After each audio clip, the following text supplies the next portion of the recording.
Hello, I'm Rachel Power. I'm the community correspondent for AccountingWEB.co.uk. And in association with cloud accounting software firm Exact, this is the first in a series of video conversations with small businesses, accountants and industry experts about the 21st century client-accountant relationship, technology adoption and plans for the future.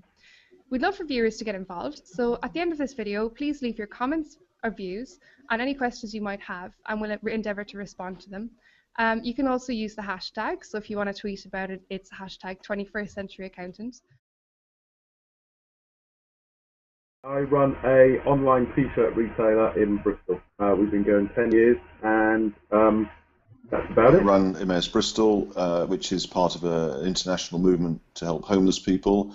But the big thing we do is we run a social enterprise. So our aim is to become self-supporting through our own work, and those who join us who've been homeless live with us and work in our business, our social business. So it's like any other business. We have all the same things, but we have the charity commission as well to deal with. So been in the software industry for around 16 years, had my own practice for about 4 of those, sold it to a larger vendor, and helping Exact into the UK market and supporting SMEs and accounting practices across the UK. I think online is definitely the way we're going. I think if you're a small business or a medium-sized charity, which we are, then the competition is huge. I mean, we're competing against major nationals we've got shops basically who can spend, say, 80,000 on putting a shop in a high street and afford the rent and employ a manager. Well, we can't do that because we're too small. However, our market is enormous if it's on the web. So we run an eBay shop now. We've got an Amazon bookshop, and I think that's the way that we want to go. So it doesn't matter how big your shop is on the high street or where it is. Actually, you can sell a lot of stuff. So I think for us, that's the way we go, and that is an opportunity. We're growing quite well internationally at the moment through eBay, Amazon, and various other worldwide online marketplaces. It's very difficult for us to plan and see how economic conditions are going to affect us, because we've been operating in recession or downturn longer than we've been operating out of it. Some years we've experienced strong growth, some years we've experienced level, some years we've experienced slight decline.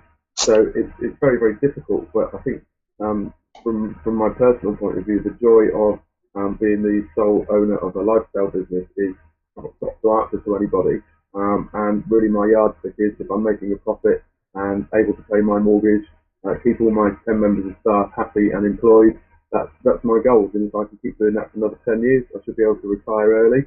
And yeah, again, keep smiling. First of all, there's a huge increase in SMEs. So we have a population that's gone through some challenging times. There are obviously lots of redundancies in the economy, and some of those have gone into driving SMEs and growth through SMEs. So there are plenty of opportunities within SMEs on how they're starting, but it's also about the businesses that they're going into. Are they going into a lifestyle business? Are they going into business to make money? Are they looking to be the next hot thing? How are they going to be financed? All of these things really contribute to driving long-term business planning. So business planning is not simply a way of going, okay, I want to get from A to B, and how am I going to get there? It's about what do you find, what are your personal goals? What do you see success to be looking like?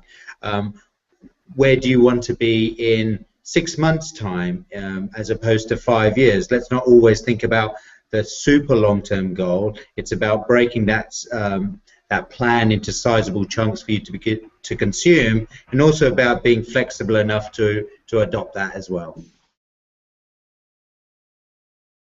No, they're essential. We have a strategic plan and we have a business plan, and our financial planning is for 5 years. So we're about to buy a new building. We've bought a new building. We're actually moving our business premises lock, stock and barrel. and it's a major venture. So you can't do that on the back of an envelope, I'm afraid. I mean, the initial calculations are done on the back of an envelope,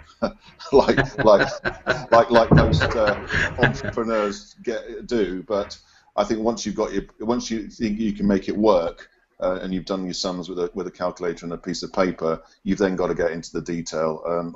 I don't personally like detail much, but I know we need it, so I get our financial manager to do the detail for us to make sure that we can run the business. For me, if we get it wrong, it means that 20 people who used to be homeless will be homeless again, and that's the big thing for me. I've got to make sure that those guys and women have a home in the future, and we have 7 staff as well, and a lot of people who depend on, lots of volunteers who depend on actually Emmaus being a success. So the stakes are high. Actually, it's not just I could lose my job. Actually, people could be made homeless again, and I think I would feel I'd really fail at that point. I'm kind of lucky enough to operate a successful, profitable business. We have a really happy life here. No one works too hard. I've recently become a father for the first time. So my goals really 5 years ago were quite different. I wanted to build the business as big as I could, sell it, and go and do something else. Now, just my business plan is carry on doing what we're doing, keep the turnover and the profits at the level they are. If I can, achieve that for another 10 years, then I'm happy. I've done what I set out to do. I haven't given myself a heart attack for working too hard. And I think really where I've sort of positioned myself now is I've been lucky enough to be self-employed for 10 years. Never thought that would happen. If I could be lucky enough to be self-employed for another 10 years, then that's pretty much all of my career, down to myself. And I went to public school and I don't like authority, so I've always had problems working for other people. So, this is my dream come true. The fact that it works well and it pays the mortgage is a real bonus. So really just want to carry on doing what we're doing, and we've been lucky enough to have a good 10 years. So we can be lucky enough to have another good 10 years. Then everybody's happy. Well, our internal financial fund manager has, of course. She provides me with the budgets, and then I play with them and try and make them work, and perhaps I usually put a bit more optimism in them than I am an optimist. She does play a very important role in our organisation, and I think for the size we are, it's essential we have someone who's on the, as I say, on the money. Very, very important. I was trying to think of my answer. I really couldn't think of anything apart from no. I think what you guys and all the viewers will probably realise from this conversation is I probably haven't done a very good job over the last decade of picking the right advice. However, no one's ever offered anything like that, and if I've wanted it to be done, I've done it myself. The joy is that my wife works alongside me. We both part owners and part MD, so it's the kind of thing we can sit on the sofa and or over dinner just say, right, we want to turn over an extra couple of $100,000 in this area, or we want to move our products this way. So we're a very, very informal business, and I guess we do plan, we do business plans. They're just not written down. They might be scrawled on a whiteboard, they might be on a post-it note here or there, they might be mentioned on the staff night out. But what we do is listen to everything everybody has to say, and we like to take on everybody's advice. And if it was mentioned on a night out at 2 a.m. in the pub, I will do my utmost to put that plan in motion on the Monday morning at 8 o'clock. So we don't have a business plan, but we do plan our business to the best interest of us and all our members of staff. They are, or they should be, core in driving success in all businesses. Business planning is but one aspect to it.